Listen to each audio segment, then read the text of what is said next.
This video is going to give you the very best open field marches and the talents that you should use in Rise of Kingdoms. And whether you're starting out building your way toward 5 marches or you want to bring the 7 hardest hitting marches possible, this video has the answer for you on exactly which commander pairs to use.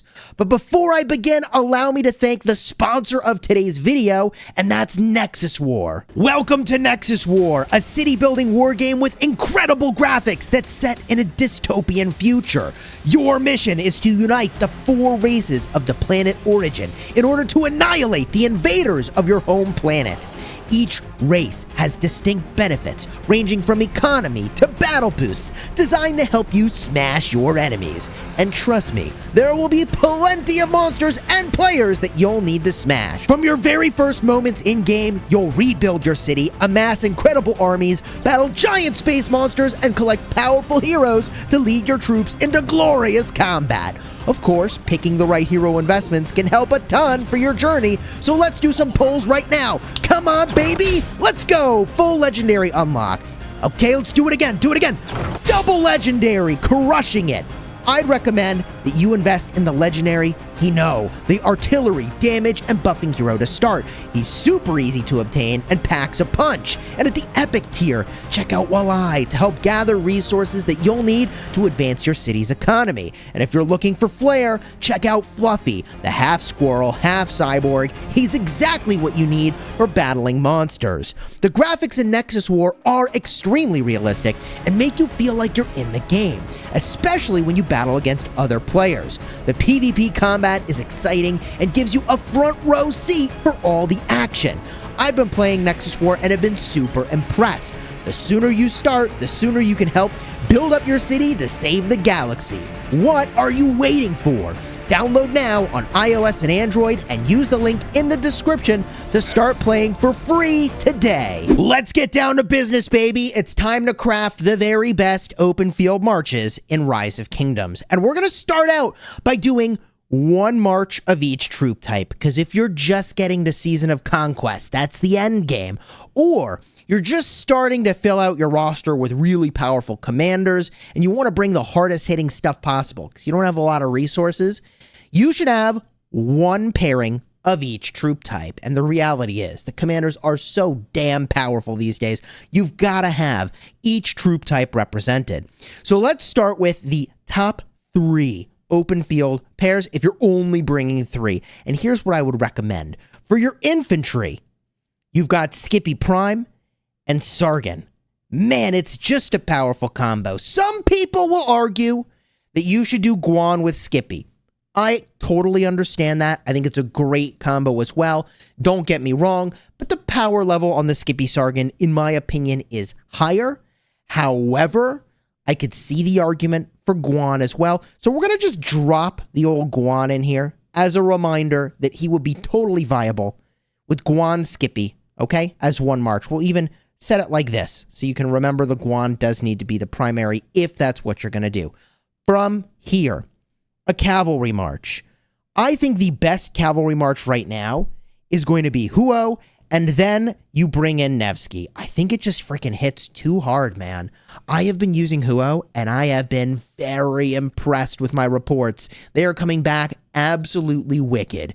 Huo, Nevsky, I think if you're going to run 1 cav combo, that's it. Now, of course, I think you should run more than 1, but we'll get to that. We'll build up to it, okay? From here, 1 archer combo. I think if you're going to do that, it's got to be Boudica Prime. Hit him with that skill damage taken, debuff, and then boom.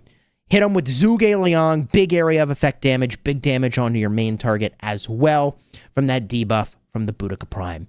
There you have it. 1 infantry march, 1 cavalry march, and 1 archer march. Now, look, I'm showing you the best of the best here because I want you to know what that is. The reality is that you're probably going to be spread out across and upwards of 5 marches. And if you're bringing 5 marches in the open field at this time in Rise of Kingdoms, I think you ought to have 1 infantry march, 2 cavalry, and 2 archer. It's a tough time to be an infantry player in Rise of Kingdoms, let me tell you, okay? But we take that on the chin and we just keep on going, all right? So here we go. If we're going to add in another cavalry march, What does that look like? And I think that we've got to bring in Joan and we've got to bring in William, but not together. We do a little switcheroo. William goes with Huo, and Joan, of course, pairs as a secondary to Nevsky. I've talked about these combos before. They freaking slap, man. They hit hard. Very powerful. Love using Huo William in the field, and that's not William. Bro, you need glasses. OMG. There we go. I wonder how long people watching were like, Chisgule, that's not William. Yeah, XY. Man. 3 cav marches and we'd be talking about XY, but we're not. We're still in the 2 cav march phase of things, and those are now covered. The best 2 cav marches on the board. From here, we need an archer march, and there are many good archer commanders. I found that I really, really liked using Zhuge Liang with Nebu. Man, if those weren't my best reports in KVK from Zhuge Liang Nebu, I'm not sure what was. Maybe the Huo William, maybe the Nevsky Joan. I've got to say, I was so impressed with Zhuge Liang with Nebu. I mean, look, big area of effect damage, big march speed, some tankiness from both of them, defense and health. Frickin' love to see it, which gives you 2 options, by the way, for your Boudica Prime if you're going to go this route. Option 1 is to use Artemisia. Hey, that's what I used. I've always found it to be strong as a combo. This only really works when your Boudica Prime is expertised because you can shrug off the Artemisia silence. Alternatively, an easy answer here is to just use Isong. Boudica Isong freaking slaps, man. So if you're using 2 archer marches, this is the jam. If you wanted to get more tanky, then one option instead of the Nebu is to bring in the Henry. That is an even tankier option and is, of course, better for swarming a garrison because it's more single target damage. However, oh, and the debuff is really good. So I'll leave it in there as like a reminder that you can do that. So this leaves us with your 1 infantry march being Guan with Skippy or Skippy with Sargon. You've got Huo William. You've got Nevsky Joan. You've got Boudica Prime chilling with Isong or Artemisia. And then you've got Zhuge Liang hitting hard with either Nebu or Henry. And man, I mean, the archers freaking hit hard, bro. But now if you want to get to 7 marches, okay, Cheesy Pants, now what, buddy? Well, I feel like at this stage, it's pretty reasonable to move in on another infantry march. How do you go and do that? Well, there are several ways to go about this. One is that you start to bring in Honda. I used Guan with Honda, and you could do Sargon with Skippy Prime as the primary, or I think you get more damage doing this the other way around, like that, okay? And that gives you 2 really solid infantry marches. My Guan Honda put in some work this KVK, man. It put in some work this KVK. Now, if you don't have Honda, is this a situation where you could swap in a commander like Mehmed? And I think the answer is probably no. The reason is that you really want the march speed in this configuration from the Honda Tadakatsu. So if you didn't have a Honda, you could do Sargon with Mehmed and then Guan with Skippy. That would be a way to do it. I'm just going to leave Mehmed down below for now. We'll just remember that he has that possibility. The other way you could do it, but I don't love this, is Tariq ibn Ziyad comes into the mix. I don't love this because these 2 commanders together would do too much single target damage, you know? And you should only really have Tariq ibn Ziyad if you're rallying. So for now, we stick with this and we add in one more tried and true march. Of course this is going to get added in, right? Of course. What am I adding in? Trajan and Ethel. It's a good march. But these days, I don't know, man. Equipment is in a weird place. Leadership's in a weird place. We don't know what the heck's going to happen. So it's hard to say, you know, go invest in a Trajan right now in the same way that you could, you know, like 2 years ago when he came out, okay? So if you don't believe in Trajan, what should you believe in? So let me give you an alternative if you are not in Team Trajan, and I'm just going to bench him. And by the way, before I even bench him, let me just mention for 1 second that I feel like if you're going to use Trajan, yo, that Trajan Skippy combo can trade positive. Did my Trajan Skippy trade positive all the time? No. I would say 25% of the time it traded negative, and 25% of the time it traded positive, And I would say 50% of the time it traded even when I was using it. Now, that's not amazing on the one hand, but on the other hand, considering that it is buffing all my other marches, and it's going even, let's say on average, maybe that's an underestimation of how it did, quite frankly. I'd have to put a little more thought into it, but you know, let's just say you're not a Trajan believer, all right? And you're like, nah, bro, I don't believe you. I don't think this works. We take Trajan out of here, okay? So what could you do? Well, I think the answer is going to be cavalry or archers. And at this moment in time, I think cavalry are the play. What could you do? Well, you drop in XY, you could drop in Justinian, and that is a lot of tankiness added to your XY, who, by the way, does area of effect damage and has a sweet debuff. So I think that would be a pretty cool way to round it out, bring in another Cav March, and that will be a 6-7, okay? 3 Cavs right now is the way to go, in my opinion, if that's what you want to do. There's just so many damn good options for cavalry, it's actually shocking. And there's good stuff you could do with archers too, right? Like, hey, look, if you're like, nah, bro, I'm all about that archer life, okay, well, just use Henry with Esong. Easy choice. Easy choice. Boudica, Artemisia, Zhuge Liang with Nebu, and Henry with Esong. Okay, let's freaking go, man, right?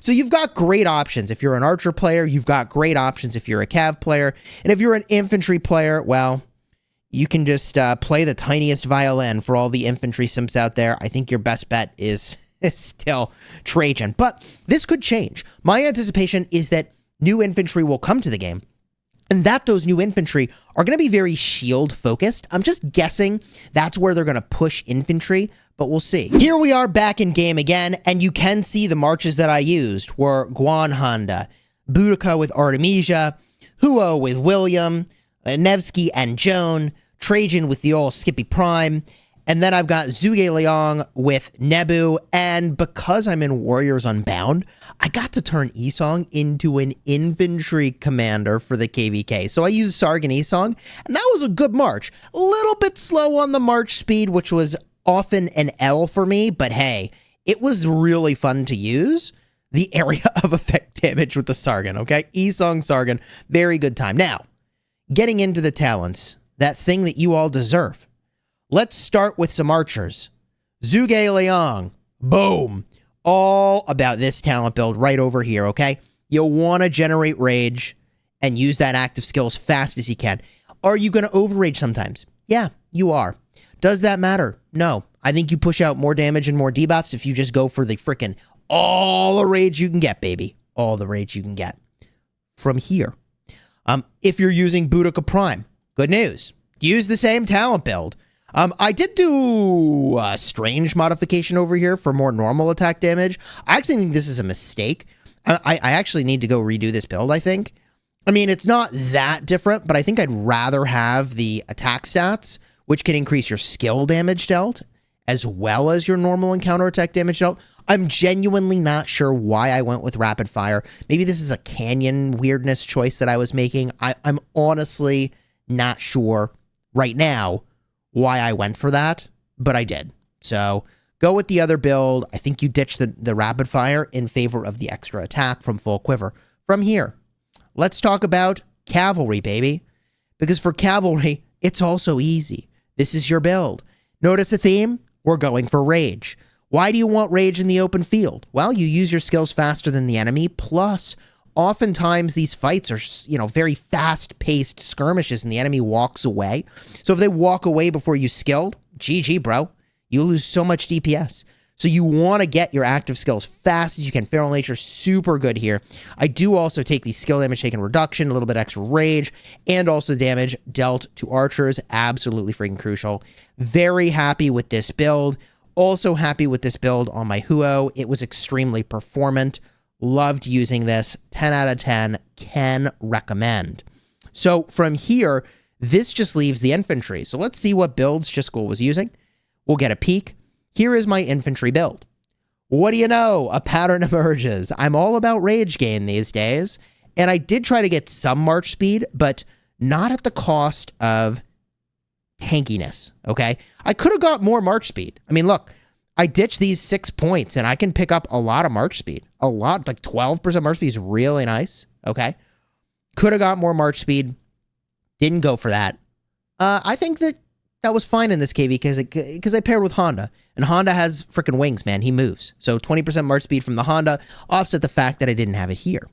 Now, from there, let's get a look at Sargon, who currently is not geared up. I've got my Garrison geared up instead. Sargon, this build. Oh, boy. Would I use this build moving forward? Well, here's the thing. Although I really like generating rage, because I paired with Esong, who had no March speed, and Sargon isn't that fast, I needed every single point of March speed I could get, and he was still too slow.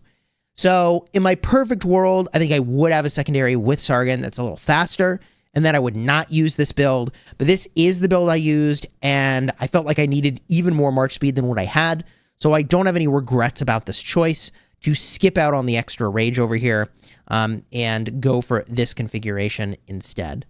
Do I feel like the extra rage would be the way to go? Absolutely. If I had that extra March speed, I would definitely go for it. Now, last but not least is your boy Trajan, who, you know, look, this is a pretty standard build, especially if you're going to use an Ethel or someone who cares about the slows. I felt like these slows were good.